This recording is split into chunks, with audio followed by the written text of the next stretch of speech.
30% lang yung natitira talaga sa actual na flood control project. Kung talagang seseryosohin ang pag-iimbestiga, maraming kongresista mapiprease ang bank accounts. Di ba? Boss Bas, nung nagpa-press con si Boying para sa mga sabongero sa Taal, siguradong sigurado siya na parang solved na yung kaso. Yung paglutang pa lang ni alias Totoy, solved na yung kaso. Kaso nga, ebidensya ang kailangan. Kaya nga sila nag-dive. Tapos ngayon, walang DNA. Kung talagang Boss Buds nung mga nagpa-press con, yan. Baka made in China. Yung kinantsakawan nyo na naman yung China. Kayo po ba hindi kayo nakakanood ng mga video galing sa China? Kung ano itsura ng China ngayon? Ano po ba tingin nyo sa China? Yung pag iniisip nyo yung China, yung China po ba ngayon, yung mga napapanood natin sa mga Shaolin, gano'n? Baka gano'n yung iniisip nyo sa China.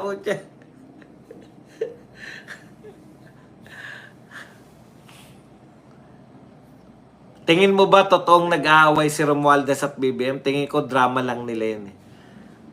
Ganito po ang tingin ko, no? Nagtatalo-talo po ngayon yung mga tauhan nila. Hindi naman po may didinayan. Nagbabanatan po yung mga tauhan nila. Binabanatan nito. Si Toby Chanco, direkta, di ba? Binabanatan niya si Tambi. Mga congressman, binabanatan si Chis Escudero. Di ba? Si Toby, binabanatan si Martin Romualdez. Mga tauhan po ito ni Lam tsaka ni President Marcos. Yung mga Prasco, binabanatan si Martin Romualdez. Totoo po yung banatan na yun. Tapos binabanatan naman si Prasco, yung mag-asawang Prasco, binabanatan nila Asidre ng mga... So totoo pong may banatan na nagaganap. Pero kung sasabihin nyo po na galit yung magpinsan, hindi na po, hindi, yun po ang questionable. Di ba? Pwedeng matauhan lang nila.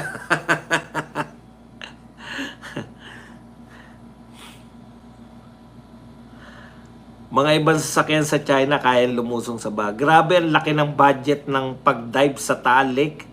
Tapos walang DNA test. Hindi po walang DNA test. Wala pong, yung, dapat konkreto yung natin No DNA extracted from bones recovered in Taal Lake. So wala pong makuha na DNA. Magaling ang China pagdating sa technology at structure. Boss Bats, nung panahon ni Digong, legal na SOP sa mga government projects, allowed ang 10% na SOP para sa miscellaneous and incidental expenses. Okay, malalaman natin sa susunod na kabanata pag umaksyon na si Senator Marcoleta dyan. Sila mabubuking. Wala silang kawala dyan. Correct. Boss Buds, garbage in, garbage out talaga mga dilawan. Parang si Auntie Claire lang. No? Antindi, ibang level yung pagkasalot ng mga dilawan. Talagang kasalot-salutan PBBM who releases the budget and approves the project. Isn't it you? Don't wash hands and pass all blame to the congressman. You implement everything. Shame on yourself also. Tama, di ba? Walang pag-amin Boss Bats, wag mong example ang mga dinosaur kasi baka ibintay nila na EJK sila Tatay Digo. Walang kamuhang DNA, boss, or talagang di buto ng tao yun. Malamang hindi po buto ng tao. Yun po yung tingin kong ibig sabihin ng no DNA extract. Kahit sa accounting practice, allowed ang miscellaneous expenses kung tawagin sa government SOP. Boss Buzz, nagpatawag si Martin kay Abante. sinabihan na daw ni Taning. Nagpatawas. Kung may ebidensya si Tiangco, kasuhan niya sa korte.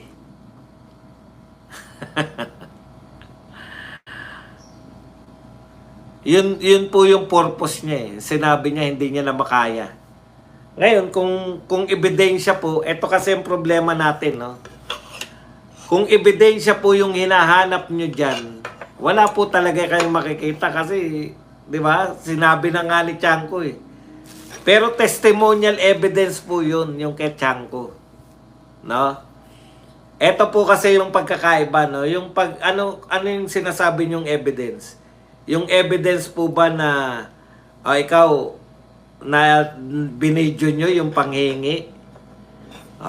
Dalawa po yung evidence, 'di ba? Yung mga papeles, mga papers, no? At saka yung testimonial evidence. Yung kay Tiangco po, testimonial evidence po 'yun. Kailangan lang nun may mag-corroborate. Okay na po 'yun. Opo, isa po ako sa mga humingi ng budget dyan sa portal. Ay, tsaka nga pala. Tama. Buti may nagbanggit. Meron text. Di ba sinabi nga ni Tiangco, gusto nyo pabulaanan to? Tara, papakita ko sa inyo text. Pero kaya ba ni Tiangco na kasuhan sa pamamagitan ng yung magkakaso talaga? Yun ang hindi natin alam. Hindi naman Duterte. Hindi naman Duterte yan eh, di ba? Kung Duterte siguro yan, yung mayroong kasong ganyan, kakasuhan nila. Hindi naman Duterte yun. Romualdez yun. Tama na sa kanilang siraan yung Romualdez. Sapat na yun sa kanila. Di ba? Ibang klase po talaga yung labanan nila.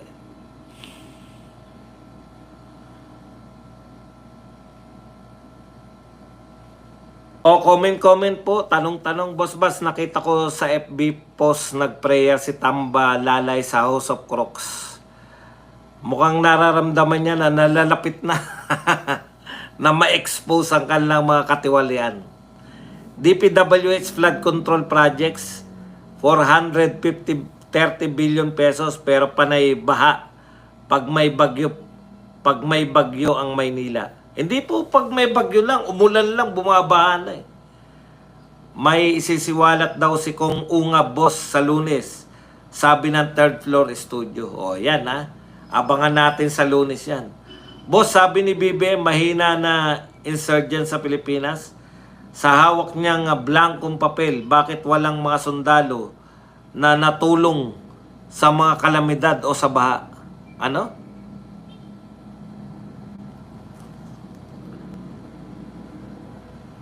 Si Tatay Digong po yung nakaisip po noon eh, 'di ba? 'Di ba sabi paulit-ulit si Tatay Digong, utusan mo yung mga sundalo, mga pulis. Susunod yan, mas madali.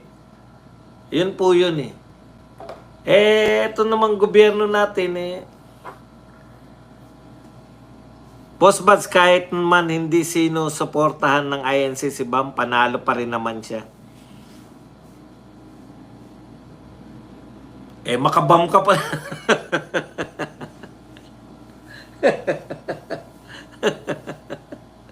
Bilib na bilib ka pala sa mga dilawan eh. Kahit hindi pala suportahan ng INC, mananalo sa tingin mo eh. Talagang ganun. Kanya-kanyang paniniwala yan. Gusto mong i-menos yung suporta ng INC, ano magagawa natin?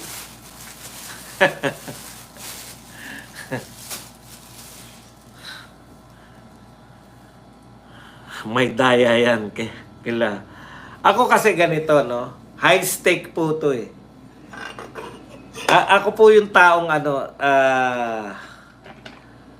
pag lumaban po ako, dapat alam mo lahat, 'di ba? Ilang eleksyon na ba nagsasabi na may dayaan? 'Di ba? Sanay po dapat kung ano yung binibigay sa inyong laban. Yun lang naman sa akin, no? Kung sa tingin nyo, dadayain kayo at nagpadaya kayo, tapos aangal kayo ngayon, dinaya kami. Sabi nga sa inyo, handa ka lumaban kung dayaan po. Parang Hinebra yan eh. Pagkalaban nyo Hinebra, alam nyo na mangyari. Masisiko kayo, maitutula kayo, sasahurin kayo. Di ba? Is either tigasan mo ang katawan mo, makipagbugbugan ka sa Hinebra, o umangal ka na lang at talo ka. Yun po yun eh. Ako kasi ganito, kung umaamin ka na nadaya ka, wala kang karapatan tumakbo. Wala kang karapatan talagang manalo. Alam niyo yun, wala akong believe sa mga tao na nadadaya. Kasi, sa totoo lang po, ang mundo po ay punong-puno ng mga mandurugas. Punong-puno po ng katiwalian. Hindi po perpekto yung mundo. Kung sasabihin niyo po sa akin na mananalo lang ako kung perpekto ang mundo, huwag ka na lumahok dyan. Marumi ang politika eh. Kung hindi niyo po masikmura na mandurugas yung kalaban nyo, hindi po kayo bagay sa politika. Lahat po yan may pagtatangka mandugas. Bakit sa tingin nyo may mga watcher sa bawat presinto? Bakit sa tingin nyo may mga watcher sa level ng canvassing? Bakit sa tingin nyo may mga watcher sa national level? Bakit sa tingin nyo may mga independent watcher? Dahil ang politika sa Pilipinas, punong-puno ng mga mandurugas. Ngayon, lumahok ka, alam mo na ganyan ang sitwasyon, tapos iiyak ka lang. Di po pwede yan. Ang mga mahihina po, hindi po, wala pong karapatan sa politika. Ganun po ang labanan.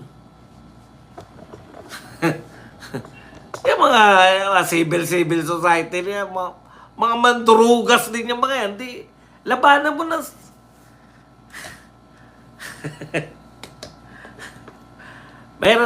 Tanungin ko po kayo, mayroon na po bang Duterte na umangal na sila ay nadaya?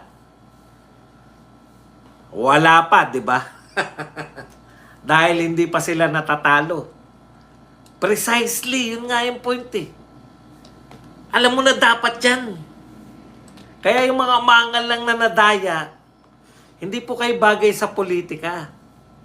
Bagay kayo yung mga PTA lang.